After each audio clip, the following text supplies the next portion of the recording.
Kemudian Nabi melanjutkan dalam hadis tersebut, man fattara fihi saiman, barang siapa memberi makan kepada orang yang berpuasa di bulan Ramadan, kana lahu maghfirah dzunubih wa itqu raqabatih minan nar, ada baginya mendapat keampunan dosa dan pembebasan daripada api neraka.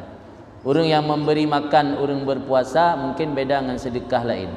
Sedekah lain kadang-kadang hanya merumpuk gandaan, tapi orang yang memberi makan orang berpuasa gandaan balasan, ampun dosa dan kebebasan daripada api neraka. Dan diberi lagi balasannya mendapat pahala yang sama seperti orang yang berpuasa.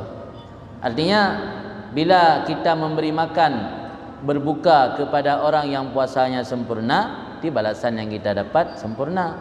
Bila kita memberi makan kepada orang yang berpuasanya kira-kira kurang sempurna, balasannya juga kurang sempurna. Jadi tidak dikurangi, tidak dilebihkan, sama seperti orang yang terima sedekah kita. Maka utamakan bersedekah di bulan Ramadan kepada orang-orang yang kira-kira puasanya selamat. Cari orang yang lagi ibadat, orang yang sedang menjalani kalut suluk, atau orang yang kira-kira jarang keluar di rumah, ibadat puasa sambil membaca Al-Quran, jarang nongkrong di luar, jarang jalan-jalan sore, itu lebih selamat puasa. Orang jalan sering JJS, jalan-jalan sore, sering duduk nongkrong, sering duduk ngerumpi, itu biasa puasanya hancur-hancuran. Karena beliau selamat daripada ghibah dan selamat daripada berbohong, ya, berarti selamat puasa. Dua perkara yang menyelamatkan puasa, selamat daripada ghibah, selamat daripada berbohong. Zaman sekarang banyak orang berbohong, cuma tidak sadar. Ya kan? Kadang-kadang kita lagi pat nilai kau tu bit ya. Ada benar naik rumah mampu dekan. Kita layani urang ada ya tunggai hutang dah berkata tu bit. Kau tu bit ya. Ada naik rumah. Yang dia tanpa sadari dah fikir yang kan musulit.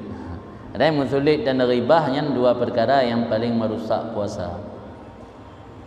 Kemudian salah sirah sahabat bertanya, wahai Rasulullah, laisa kulluna yajid ma yufattir saim. Kami tidak semua memiliki harta untuk mensedekahkan kepada orang berbuka puasa.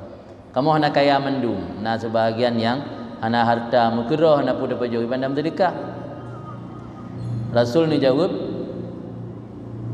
yu'tillah hadza sawab man fattara saiman ala mazakkati labanin.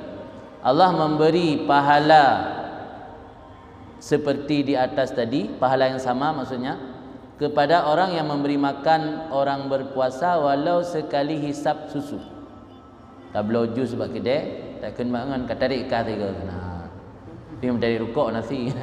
Ente katarik rukuk kata tiga. Ya, nak kira sedekah. Tablo teh dingin, tablo susu, tablo jus, tablo kopi sangar. Hana peng dia dalam sedekah. Tarik bangun tiga, katarik ira ketiga. Karena pahala memberi makan kepada orang berbuka. Au tamaratin au syurbah min ma, atau satu butir kurma atau satu teguk air. Waman asba'a, menyoik dan bersedekah sampai kenyang, puas urang yang berpuasa, nyo ganjaran raya lem. Sakahullah min haudi syurbatan la yadma'u hatta yadkhulal jannah. Allah akan memberi minum kepada orang tersebut dari air telagaku, kata Nabi, yang dia tidak akan merasa haus sampai masuk surga.